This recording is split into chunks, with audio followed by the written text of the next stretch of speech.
Israel ने Gaza में 1,70,00,000 ton से अधिक खाद्य वस्तुएं भेजी हैं। ये लगभग 1 लाख ट्रकों के बराबर मात्रा है। यह युद्ध से पहले की तुलना में प्रतिदिन 40% अधिक है। इस सभी सहायता के बावजूद हम अभी भी नागरिकों को भोजन की तलाश में देखते हैं। तो ऐसा क्यों हो रहा है?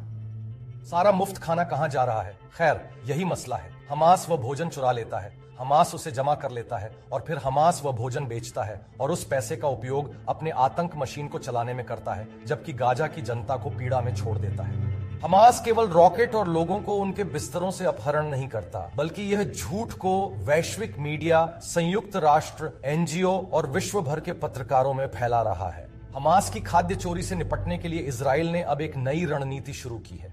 हमने नागरिकों और आतंकवादियों के लिए अलग अलग क्षेत्र निर्धारित किए हैं। इजराइल अब केवल नागरिक क्षेत्रों में भोजन वितरित करेगा और उन्हें हर आवश्यकता के साथ आपूर्ति करेगा।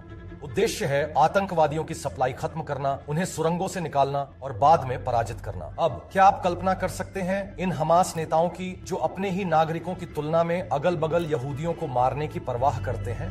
यह हमारी सच्चाई है। वे अपने ही नागरिकों की जान लेने को तरजीह देते हैं ताकि यहूदी मारे जाएं। हमास का मकसद बहुत सीधा है। वे दुनिया को इजराइल के विरुद्ध करना चाहते हैं, हमें हार मानने पर मजबूर करना और फिर से हम पर हमला करना।